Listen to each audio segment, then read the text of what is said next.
ಮೈಸೂರು ದಸರಾ ಉದ್ಘಾಟನೆಗೆ ರೈತ ಪುಟ್ಟಯ್ಯರಿಗೆ ಅಧಿಕೃತ ಆಹ್ವಾನವನ್ನು ನೀಡಲಾಗಿದೆ. ಎಚ್.ಡಿ. ಕೋಟೆ ತಾಲೂಕಿನ ಮಲ್ಲಾರ ಕಾಲೋನಿಯ ಮನೆಯಲ್ಲಿ ಆಹ್ವಾನವನ್ನು ನೀಡಲಾಯಿತು. ಪ್ರಗತಿಪರ ರೈತ ಪುಟ್ಟಯ್ಯರನ್ನ ಜಿಲ್ಲಾಧಿಕಾರಿ ಶಿಖಾರ್ ಅವರು ಆಹ್ವಾನಿಸಿದ್ದಾರೆ. ಅಧಿಕೃತವಾಗಿ ಅವರಿಗೆ ಆಹ್ವಾನವನ್ನು ತಲುಪಿಸಿದ್ದಾರೆ.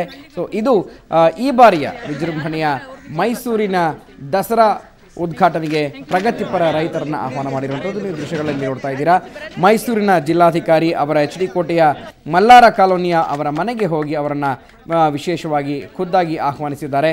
ಈ ಬಾರಿಯ ದಸರಾ ವಿಶೇಷವಾಗಿ ಒಬ್ಬ ಪ್ರಗತಿಪರ ರೈತನಿಂದ ಉದ್ಘಾಟನೆಗೊಳ್ತಾ ಇದೆ.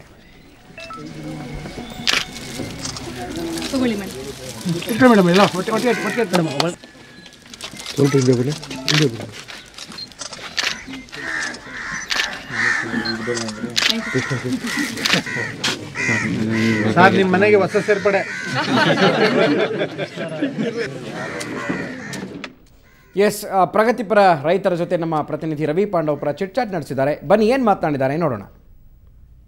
ಒಂದೆಡೆ ರಾಜ್ಯದಲ್ಲಿ ಭೀಕರ ಬರಗಾಲ ತಾಂಡವವಾಡ್ತಿದೆ, ಮತ್ತೊಂದೆಡೆ ರೈತರ ಸರಣಿ ಸಾವಾಗ್ತಿದೆ. ಈ ಹಿನ್ನೆಲೆಯಲ್ಲಿ ರಾಜ್ಯ ಸರ್ಕಾರ ಈ ಬಾರಿ ದಸರಾವನ್ನು ಸರಳವಾಗಿ ಆಚರಿಸಬೇಕು ಅಂತೇಳಿ ತೀರ್ಮಾನ ಮಾಡಿದೆ.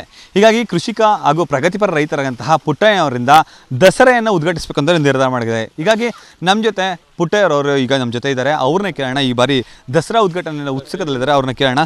ಸರ್ ಹೇಳಿ, ಈ ಬಾರಿ ದಸರಾವನ್ನು ನೀವು ಉದ್ಘಾಟನೆ ಮಾಡ್ತೀರಿ, ಹೇಗೆ ಅನಿಸ್ತಿದೆ ಸರ್? ದಸರಾ ಉದ್ಘಾಟನೆ ಮಾಡೋದು ತುಂಬ ಸಂತೋಷವಾಗಿದೆ. ಯಾಕಂದರೆ ನಾವು ದಸರಾನ ಮೊದಲು ನೋಡ್ತಾ ಇದ್ದು ಹೊರಗಡೆಯಿಂದ ನೋಡ್ತಾ ಇದ್ದು, ಇವತ್ತು ನಾವೇ ಉದ್ಘಾಟನೆ ಮಾಡಿ ಒಬ್ಬ ರೈತರಿಂದ ಉದ್ಘಾಟನೆ ಮಾಡಿಸಿರೋ ಸರ್ಕಾರಕ್ಕೆ ತುಂಬ ಧನ್ಯವಾದಗಳು. ನಮಗೆ ತುಂಬ ಸಂತೋಷವಾದಂಥ ವಿಚಾರ ಇದು. ಮನಸ್ಫೂರ್ತಿಯಾಗಿ ನಾನು ಚಾಮುಂಡಿ ತಾಯಿನಲ್ಲಿ ಬೆಳ್ಕೊಳ್ಳೋದಿಷ್ಟೇ, ಯಾವುದೇ ಕಾರಣಕ್ಕೂ ನಮ್ಗೆ ಹೆಚ್ಚಿನ ರೀತಿಯಲ್ಲಿ ಸೌಕರ್ಯಗಳು ಕೊಟ್ಟು ಸಂತೋಷವನ್ನು ಕೊಟ್ಟು ವರ್ಷದಲ್ಲಿ ಮಳೆ ಬೆಳೆ ಎಲ್ಲ ಚೆನ್ನಾಗಾಗಿ ನಮ್ಗೆ ಅಭಿವೃದ್ಧಿ ಕೊಳ್ಳಿ ಅಂದ್ಬಿಟ್ಟು ನಾನು ಆ ಚಾಮುಂಡಿ ಮಾತೆಯಲ್ಲಿ ಬೆಳ್ಕೊತಾ ಇದ್ದೀನಿ. ಸರ್, ಇತಿಹಾಸದಲ್ಲೇ ಇದೇ ಮೊದಲ ಬಾರಿಗೆ ರೈತರಿಂದ ಉದ್ಘಾಟನೆ ಮಾಡುವಂತಹ ದಸರಾ ಆಗ್ತಿದೆ. ಈ ಸಂದರ್ಭದಲ್ಲಿ ಅಂದರೆ ಒಂದೆಡೆ ರೈತರ ಸರಣಿ ಸಾವಾಗ್ತಿದೆ. ನೀವು ಈ ಒಂದು ದಸರಾ ಯಾವ ರೀತಿ ರೈತರಿಗೆ ಅರ್ಪಣೆ ಮಾಡುವಂತಹ ಕೆಲಸವನ್ನು ಮಾಡಲಿಕ್ಕೆ ಪ್ರಯತ್ನ ಮಾಡ್ತೀರಿ? ರೈತರಲ್ಲಿ ಕೇಳ್ಕೊಳ್ಳೋದಿಷ್ಟೇ, ನಾನು ರೈತ ಸ್ವಾಭಿಮಾನಿ, ಒಂದು ಸ್ವಾಭಿಮಾನಿ ಬದುಕು. ಯಾವುದೇ ಕಾರಣಕ್ಕೂ ನೀವು ಅದನ್ನು ಪೂರ್ಣ ಪ್ರಮಾಣದಲ್ಲಿ ಕೆಟ್ಟದಾಗಿ ಯೋಚನೆ ಮಾಡದಂತೆ ಆ ರೈತ ನಾನು ಇದರಲ್ಲಿ ಬದುಕಬೇಕು ಅನ್ನೋ ಒಂದು ಛಲದಿಂದ ಅವರು ಮುಂದೆ ಬರಬೇಕು. ಅದರಲ್ಲಿ ಏನು ಅಂತಂದರೆ ಇವತ್ತು ರೈತರು ಆತ್ಮಹತ್ಯೆ ಮಾಡ್ಕೊತಾ ಇದ್ದಾರೆ. ಆತ್ಮಹತ್ಯೆಯನ್ನು ನಿಲ್ಲಿಸಬೇಕು ಎಲ್ಲ ರೈತರು. ಯಾಕಂದರೆ ರೈತರು ವಿಶಾಲವಾದಂಥ ಭಾವನೆ ಇರೋಂಥ ಜನ. ಎಲ್ಲ ರೈತರು ನಾವು ಅವ್ರ ಜೊತೆಗೆ ಸಹಕರಿಸ್ತೀವಿ. ಜೊತೆಗೆ ಏನು ಅಂತಂದರೆ ಯಾವಾಗಲೂ ನೀವು ಕೃಷಿ ಮಾಡುವಾಗ ಪೂರ್ಣ ಪ್ರಮಾಣದಲ್ಲಿ ನೀವು ಒಂದೇ ಕೃಷಿಗೆ ಜೋತ್ ಬೆಳೆದಂತೆ ಸಮಗ್ರ ಕೃಷಿ ಮಾಡೋದಾಯಿತು ಅಂತಂದರೆ ಎಲ್ಲ ರೈತರ ಬದುಕು ಹಸನಾಗಿರ್ತದೆ.